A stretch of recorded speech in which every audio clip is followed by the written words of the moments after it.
आज हम क्या पढ़ने वाले हैं? Chapter number 9। चैप्टर नंबर 9, जिसका नाम है किरण प्रकाशिकी और यंत्र, है ना। हमारा एक मास्टर था तो वो बोलता था किरण आशिकी, वो प्रकाशिकी नहीं बोलता था, ठीक है ना। तो अमानुल्लाह, हम इस चैप्टर को शुरू करते हैं। ये चैप्टर थोड़ा लेंदी है लेकिन है इंटरेस्टिंग, ठीक है ना। ज्यादा टफ नहीं है, बस स्केल पेंसिल इनका ज्यादा काम है इसके अंदर, ना। तो जो भी डायग्राम बनाएगा कोई हाथ से नहीं बनाएगा, स्केल और पेंसिल से ही बनाएगा, ठीक है ना, ताकि एग्जैक्ट नहीं। तो पैर से बना ले, अब पैर भी काम नहीं करा तो उससे बना ले, मुंह से पकड़ के ऐसे तो हमारे चैप्टर का नाम क्या है? Ray optics. अब ध्यान से सुन लो। सबसे पहले तो हम बात करते हैं कि ये जो प्रकाश है वो प्रकाश कहाँ से आता है, क्या चीज है, क्यों स्टडी कर रहे हैं। तो अच्छी तरह ध्यान से सुनो। जो इलेक्ट्रोमैग्नेटिक स्पेक्ट्रम होता है, इलेक्ट्रोमैग्नेटिक स्पेक्ट्रम होता है, अब ये क्या चीज है? नहीं, जब इलेक्ट्रॉन हाईगर स्टेट में चला जाता है, हाई लेवल स्टेट में चला जाता है, हाई लेवल में चला जाता है, तो वो क्या करता है? अपनी एनर्जी रिलीज करके वापस नॉर्मल स्टेट में, ग्राउंड स्टेट में आता है। तो उस टाइम एनर्जी रिलीज करता है, एनर्जी रिलीज करता है, वो रेडिएशन कहलाता है। एनर्जी रिलीज करता है तो क्या बोल सकते हैं हम लोग? विकिरण बोल सकते हैं, ठीक है ना। वो उसका जब हम स्पेक्ट्रम बनाते हैं तो उसके स्पेक्ट्रम के 7 पार्ट करते हैं। कितने पार्ट करते हैं? बोलो 7 पार्ट करते हैं। अच्छा, ये कोई जरूरी नहीं है कि इलेक्ट्रॉन हाई लेवल से नीचे जाए तभी एनर्जी रिलीज करे। बहुत सारे प्रोसीजर हैं, ठीक है ना, बहुत सारे प्रोसीजर हैं। जैसे सूर्य के अंदर क्या होता है, जिससे सूर्य के अंदर से हमारे पास प्रकाश आ रहा है, उसके जो कारण है प्रकाश का वो है नाभिकीय संलयन अभिक्रिया, ठीक है ना, फ्यूजन रिएक्शन। उसमें क्या होता है? छोटे छोटे पार्टिकल, छोटे छोटे न्यूक्लियस मिलकर बड़ा न्यूक्लियस बनाते हैं और एनर्जी रिलीज करते हैं। तो अनेक कारण हो सकते हैं, बहुत सारे कारण हो सकते हैं। तो जो इलेक्ट्रोमैग्नेटिक जो स्पेक्ट्रम बनता है वो स्पेक्ट्रम के होते हैं 7 पार्ट। कितने पार्ट होते हैं? 7 पहले तो ऑप्टिक्स, जो फिजिक्स की ब्रांच है, इसका नाम है ऑप्टिक्स, जो हम पढ़ रहे हैं। इस ऑप्टिक्स, इसे ऑप्टिक्स क्यों कहते हैं? इसको ऑप्टिक्स इसलिए कहते हैं the study of light. Study of light is known as optics. Optics, what optics? Optics is a branch of physics. In this branch we going to study about the lights. Lights के बारे में हम study करते हैं इस branch में, ठीक है ना। ये ब्रांच 2 पार्टों में बटी हुई रहती है। एक होती है रे ऑप्टिक्स, एक होती है वेव ऑप्टिक्स। एक तो कौन सी होती है? रे ऑप्टिक्स, और एक होती है वेव ऑप्टिक्स। क्लियर है ना? Yes sir. अच्छा, तो वेव और रे से पढ़ने से पहले हम बात करते हैं कि जिस लाइट की हम बात कर रहे हैं, जिस लाइट पे हम डिस्कस करने वाले हैं, वो लाइट इलेक्ट्रोमैग्नेटिक स्पेक्ट्रम का कौन सा भाग है? बोलो, इलेक्ट्रोमैग्नेटिक स्पेक्ट्रम का कौन सा भाग है? तो देखो, इलेक्ट्रोमैग्नेटिक स्पेक्ट्रम कैसे बनता है? इलेक्ट्रोमैग्नेटिक स्पेक्ट्रम, तो इलेक्ट्रोमैग्नेटिक स्पेक्ट्रम के 7 पार्ट्स हैं। कितने? 7। मैं लैम्डा के बढ़ते क्रम में लिख रहा हूं। यहाँ पे सबसे छोटा है और लास्ट में सबसे बड़ा है लैम्डा, ठीक है, इस टाइप से। और आपको पता है लैम्डा का अगर क्रम ये है, ये सबसे छोटा है, सबसे बड़ा है, तो ऑफ कोर्स एनर्जी उल्टी होगी। यहाँ पर फ्रीक्वेंसी सबसे बड़ी होगी और यहाँ पर फ्रीक्वेंसी सबसे कम होगी। क्लियर है ना? जिसका लैम्डा कम, उसकी फ्रीक्वेंसी ज्यादा। तो सबसे ज्यादा फ्रीक्वेंसी इसकी होगी, ऊपर वाले की, ठीक है ना। अरे नहीं आ रही समझ बात? तो सबसे पहला जिसकी लैम्डा सबसे कम, फ्रीक्वेंसी सबसे ज्यादा होती है, या एनर्जी फ्रीक्वेंसी ज्यादा, उसकी एनर्जी है ना, ऑफ कोर्स। तो वो होगा, सबसे पहले होगा गामा रेज। गामा को बड़े से लिख दूं तो ज्यादा बढ़िया रहेगा। गामा रेज, ठीक है ना, गामा रेज। इसकी फ्रीक्वेंसी सबसे ज्यादा, एनर्जी सबसे ज्यादा, पेनेट्रेटिंग पावर सबसे ज्यादा, लेकिन इसका तरंगदैर्ध्य सबसे कम। दूसरे नंबर पे आता है एक्स रेज, एक्स रेज, ठीक है। तीसरे नंबर पे आता है अल्ट्रा वायलेट, अल्ट्रा वायलेट। चौथे नंबर पे आता है विजिबल, विजिबल रेज, मतलब जिसको हम देखते हैं, वो होता है विब, VIB, जी, अरे यार VIB, VIBGYOR, VIB GYOR, VIBGYOR. Clear है? हाँ, ये विजिबल रेज है। हम इसी प्रकाश की स्टडी करने वाले हैं, इस पार्ट की स्टडी करने वाले हैं जो विजिबल है। फिर इसके बाद आता है infrared, infrared, red, RED, red, लाल, हिंदी में नाम बताऊंगा अभी इनका। फिर आता है माइक्रोवेव, फिर क्या आता है माइक्रोवेव। फिर लास्ट में आता है रेडियो वेव। ऐसे की ऐसे ही याद रखना है नाम इनका, ठीक है ना। अच्छा, इसका देखो थोड़ा सा तुक्का, V से शुरू हो रहा है ना, इधर V पे खत्म हो रहा है, इधर R से खत्म हो रहा है, इधर R से शुरू हो रहा है, ठीक है ना। थोड़ा सा आप लोगों को याद रखने के लिए बोल सकते हैं। बाकी याद तो गामा, गामा को गामा ही कहेंगे हिंदी में भी, एक्स भी एक्स रेज कहलाएंगे हिंदी में भी। अल्ट्रा वायलेट को बोलेंगे हम पराबैंगनी, पराबैंगनी किरण या रेज, जो भी आप कह रहे हो। और ये होगा दृश्य प्रकाश, क्या होगा ये? दृश्य प्रकाश, जो हमारे लिए है। तो इस प्रकाश की परिभाषा क्या है? इस विजिबल रेज या विजिबल लाइट है, उसकी परिभाषा क्या है? विजिबल लाइट भी बोल सकते हो आप लोग इसको, लाइट। इसकी परिभाषा क्या है कि इलेक्ट्रोमैग्नेटिक स्पेक्ट्रम का वह पार्ट जिसकी तरंगदैर्ध्य 4000 एंगस्ट्रम से 8000 एंगस्ट्रम तक होती है, या इलेक्ट्रोमैग्नेटिक स्पेक्ट्रम का वह पार्ट जो हमें देखने में मदद करता है। इसी की वजह से हम देख पाते हैं। इलेक्ट्रोमैग्नेटिक स्पेक्ट्रम का ये वाला पार्ट की वजह से हम वस्तु को देख पाते हैं। क्लियर है? जो हमारी लाइट है वो ये वाली लाइट है। बाकी के 6, 3 ये तो टोटल 6 पार्ट इलेक्ट्रोमैग्नेटिक स्पेक्ट्रम के नजर नहीं आते हैं। ये तीनों ऊपर, तीनों नीचे देखने में मदद नहीं करते हैं। बात समझ में आ रही क्या?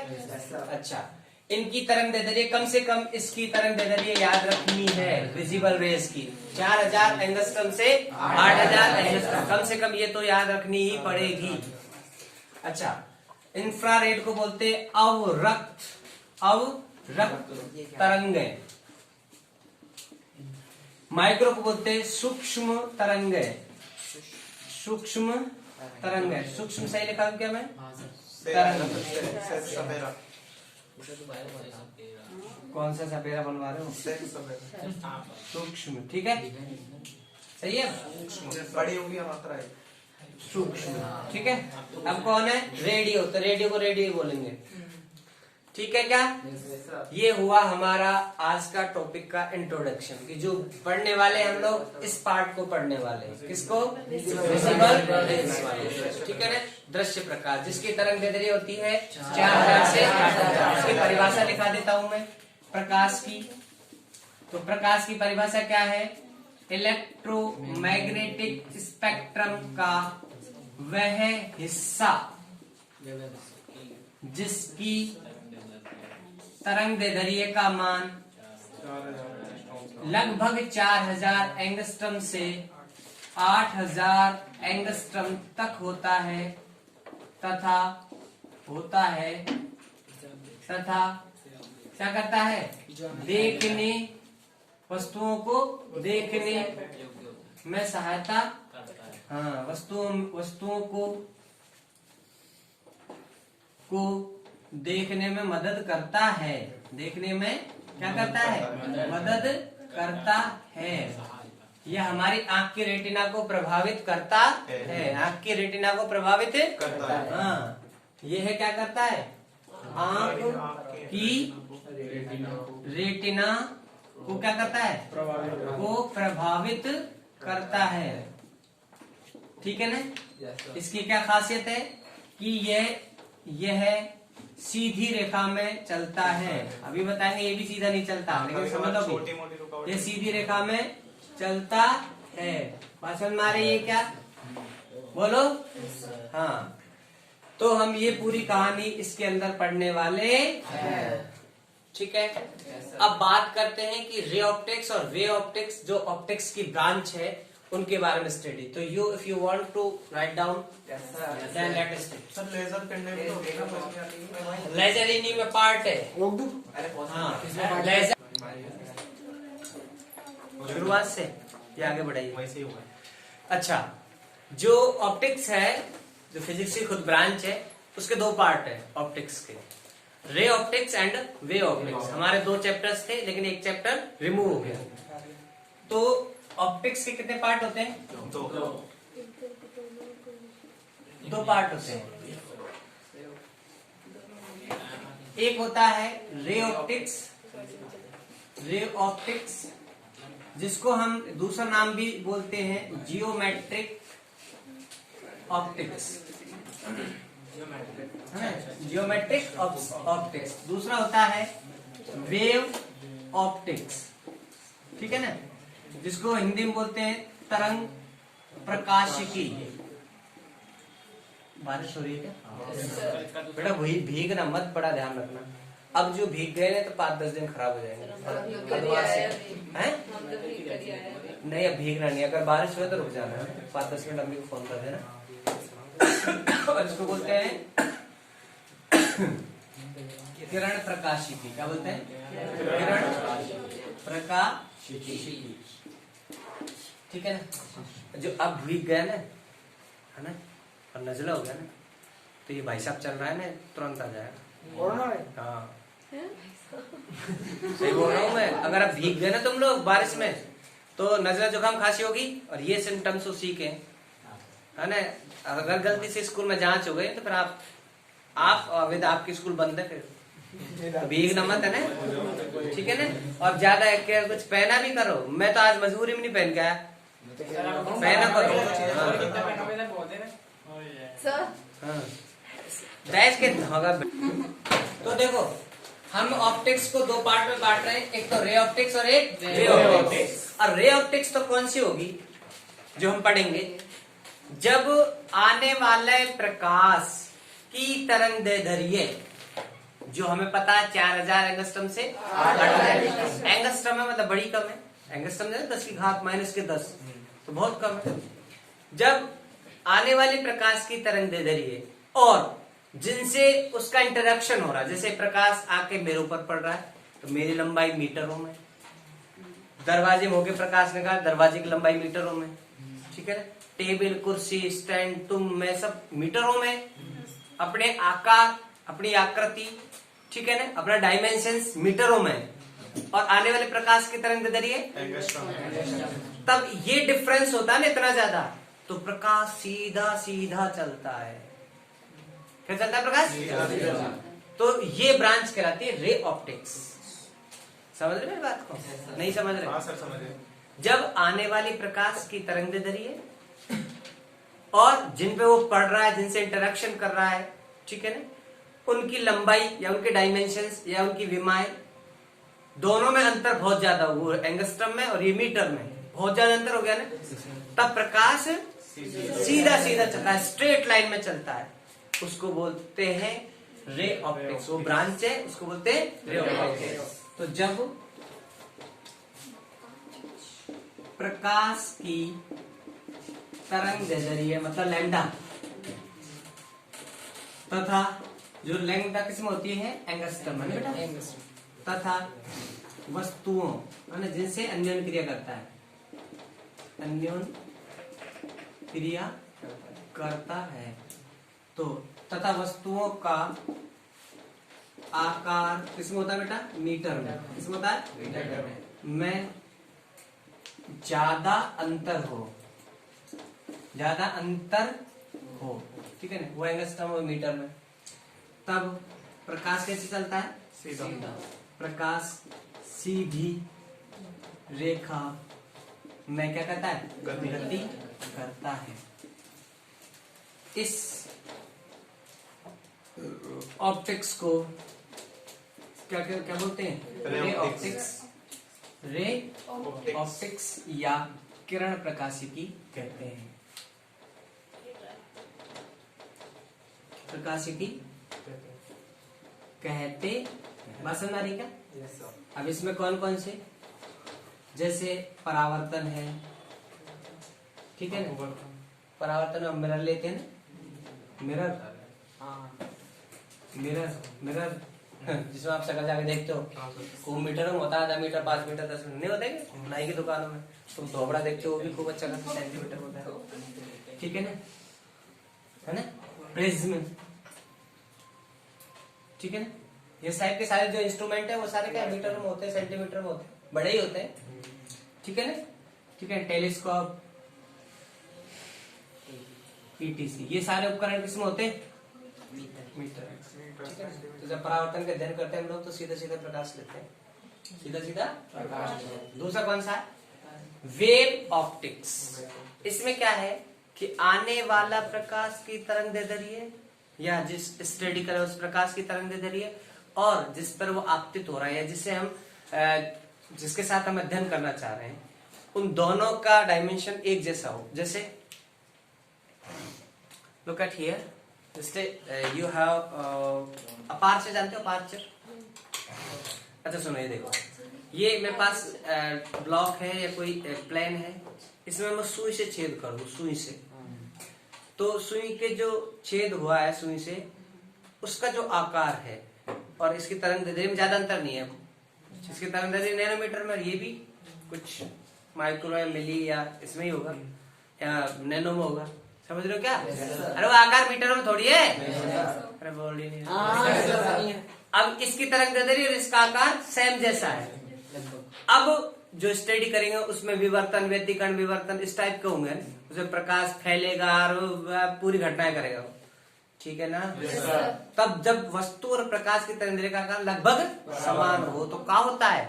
तब वो जो ब्रांच है वो अलग हो जाती है, उसमें विवर्तन, व्यतिकरण, ध्रुवण, वो सब चीज हम पढ़ते होते हैं, वो वेव ऑप्टिक्स का पार्ट है। किसका? Wave optics. तो क्या लिखेंगे?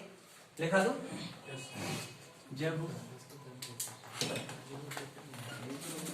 जब वस्तुओं तथा प्रकाश की तरंगदैर्ध्य की कोटि लगभग समान हो, लगभग क्या हो? समान हो, तब क्या कहलाता है? तब प्रकाशिकी की शाखा क्या कहलाएगी? Wave optics. हाँ, तरंग प्रकाशिकी कहलाएगी, ठीक है ना, प्रकाशिकी कहलाती है, ठीक है ना। अब इसमें कौन कौन सी घटनाएं, जैसे विवर्तन है, व्यतिकरण है, ये सब चीज है ना, बिल्कुल छोटे छोटे, जब इनके स्टडी करते हैं तो जो स्लाइड बनाते हैं ना, स्लिट बनाते हैं, तो ये छेद छोटा सा रखते हैं, और फिर प्रकाश इस टाइप से डिफ्रैक्ट होता है, मतलब फैलता हुआ जाता है, ठीक है ना। वो वेव ऑप्टिक्स जो हमारे सिलेबस में है नहीं है, हट गया, ठीक है, तो इसकी तो हम स्टडी नहीं करने वाले, सिर्फ इसकी स्टडी करने वाले जब प्रकाश सीधी सीधी रेखा में गति करेगा, ठीक है। जियोमेट्रिक, GEOMECTRIC, चला दी।